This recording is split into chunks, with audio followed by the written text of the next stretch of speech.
Good morning. Today I invite you to explore nothing with me. Except, well, nothing isn't nothing. We'll find, with the help of Master Gu, some pottery, and a hermit living in a cave, that to understand the power of emptiness not only can help you and I live more joyfully, but understand who we are in relation to the whole universe.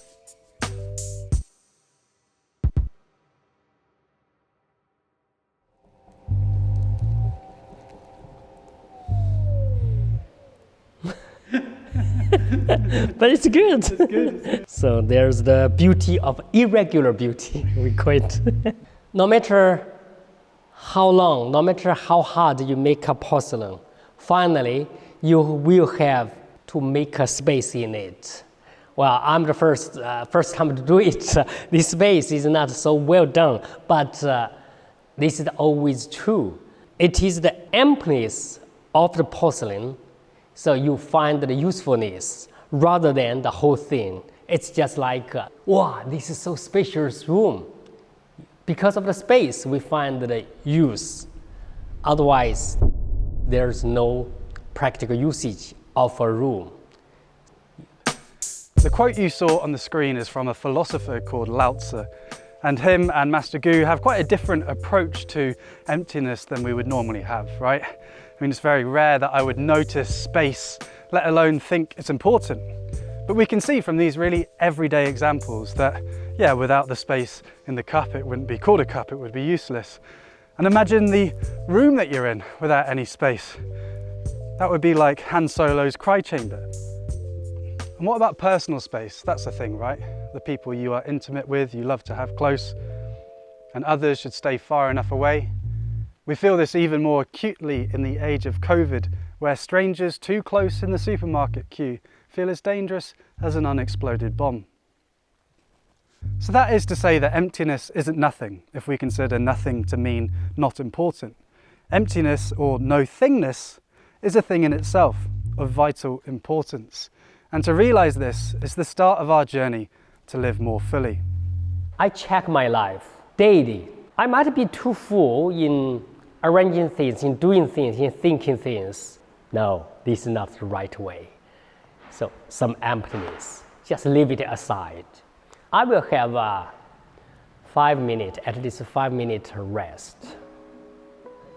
So closing my eyes, nurturing my spirit. As the Chinese phrase, it says, 闭目养神. Closing my eyes, doing nothing but 养神, nurturing my spirit. In your head, the thoughts and emotions that you have, where do they come from? There seems to be an empty space up here, the emptiness of the mind from which all the thoughts arise. And Master Gu is trying to remind us to pay attention to that and support it. Maybe we could just try what that feels like now. So if you close your eyes with me, take a deep breath in through your nose, out through your nose, and just try and feel some space opening up here and releasing of any tension.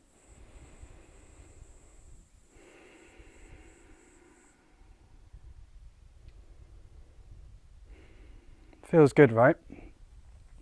It's hard in our always-on world, and even in lockdown, to remember to have those moments of silence. They can be powerful. And it's not only our waking hours. I used to think that sleep, I didn't want to sleep because I wanted to make the most of every single day. But yeah, sleep is important, and there's a fascinating book that is confirming all the neuroscience that says exactly that. So as you can see, this emptiness stuff, there's more to it than we would normally think about. Are you ready to get deeper? Let's do it. Let's go back, way back. Back into time.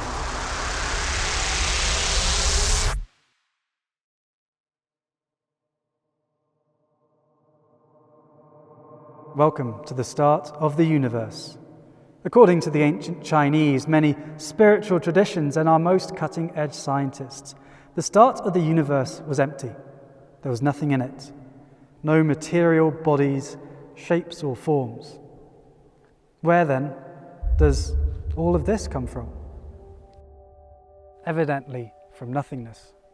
Emptiness then is not only important in the ways we've talked about, it is creative. The immensely powerful space in which and from which all life comes to be. Let's take your consciousness, that voice in your head that makes you, you. Before you were born, where did that come from? That's one of the great mysteries of life. We've got many different stories to try and explain it. If you are religious, then God brought your spirit into your body. If you're spiritual, then the universe is conscious. There's a plane of consciousness that we can't perceive that then energizes all the plants and animals. If you are scientific, then consciousness is a spontaneous product of the processes of life. While the details of these stories differ, what they have in common is that something comes out of nothing. Even with the case of God, we can't perceive the spirit coming into the body. So this emptiness, it does seem to hold the key to the magic of life. It is creative. This might feel a little bit scary to you, the idea that we come from nothing. In our culture, we're kind of taught to be scared of nothing, of emptiness, of darkness and death. But as we can see, our being here comes from our not being here, in the same way that sound comes from silence. It's yet another one of these yin-yang pairings, pairs of opposites that are essential to the functioning of the natural world. So the god of the Wudang Mountains is called Junwu, and for 42 years he meditated and cultivated until he finally transformed into an immortal and finally the god of the Wudang Mountains. And this is the place where he transformed. See this rock here? He jumped off that and left his human form and transcended into an immortal. Now maybe we can get behind the idea that not being is necessary for our being here. But now we're here, the emptiness on the other side, that still feels quite scary, right? I'm not too keen on jumping off.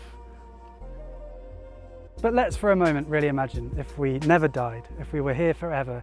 Your annoying family would be annoying you for eternity. We wouldn't even have a word for being alive, since there would be no us not being here, there would be no death. And also, could our experiences be as rich as they are now?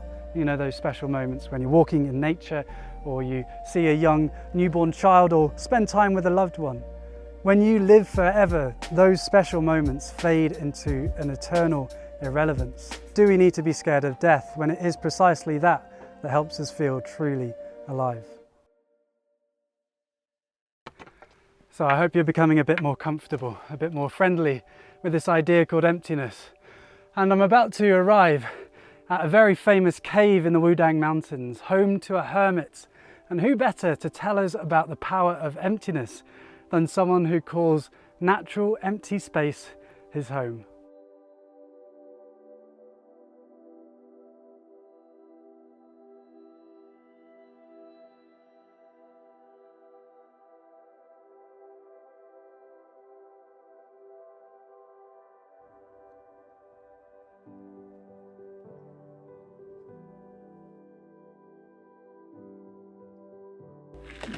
Wow, 谢谢。这是什么？哇，好吃。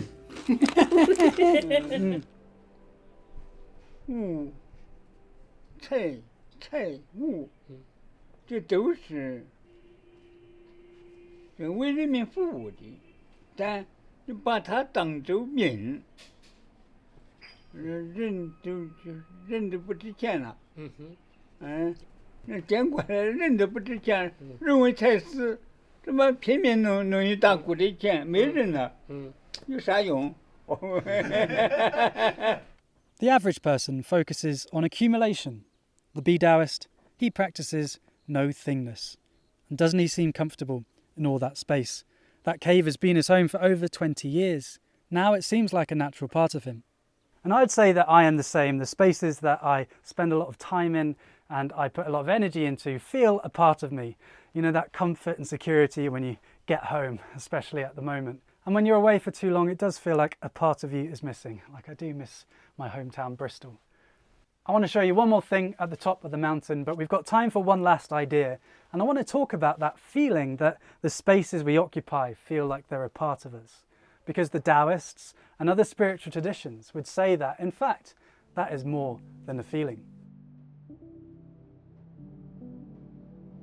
Normally we feel the space around us is what separates us from each other, allowing me to be defined as a person, Lonely George, different from you. I mean, the spaces within our bodies, that's definitely us, right? Our veins, stomachs, mouths. But we generally think about ourselves as stopping at the border of our skins. But is that really where we stop? Because in the same way that without the space in my veins to allow my blood to flow through, I would die, without the space around me, I would die. Obviously, we need to breathe, but stuff like our skin, which we think about as a border, is in fact porous. It's got loads of little holes in that my sweat then evaporates from. So in hot weather, without the space around me cooling me down, I would die. Let's get even bigger. The moon, the space between us and the moon, we need that to be there, right? Or else we'll repeat the fate of the dinosaurs. So when you look up at a night sky full of stars, weirdly enough, that emptiness is you, in the sense that you need it to be there to keep on living. A world with you implies a world that has space in it. This is yet another example of our interdependence with everything that is. We've talked about the trees before. They breathe out oxygen that we then use. We need them to survive. We sometimes can feel that we are apart from nature, separate from it, when in fact we are a part. We are part of this incredibly complex, beautiful, interdependent and inseparable system. And emptiness is just another part of that. Yes, it does separate us and define us, but also, if we think about it, connects us to everything that is.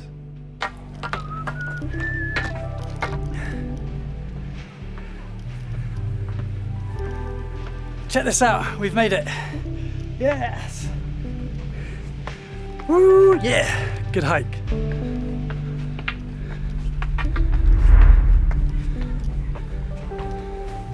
Welcome to Nayan, or South Cliff Palace.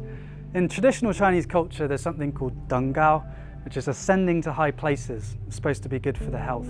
That's why so many of these temples were built on mountains, so that the emperors could come and experience some perspective, some space. And we know now why it's so powerful. Space is a marvelous thing in itself that we don't normally see, but is of tremendous value and importance.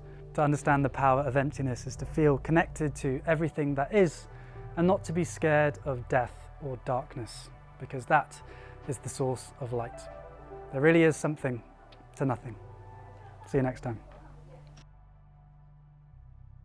Hello lovely person, thank you for watching. If you enjoyed learning with Master Gu and I, you can join the online Wudang Taoist Wellness Academy, which is Master Gu's online academy teaching Tai Chi, Qigong, Taoist philosophy and natural living from the heart of China. There's an amazing student community that you can join. If you'd like to learn more, there's a set of free Taoist wellness video tips that you can sign up to and learn more about the academy. As always, I learned a load in making this video. I'd love to hear your thoughts down in the comments below. Thanks for watching, and I will see you next time. Bye-bye.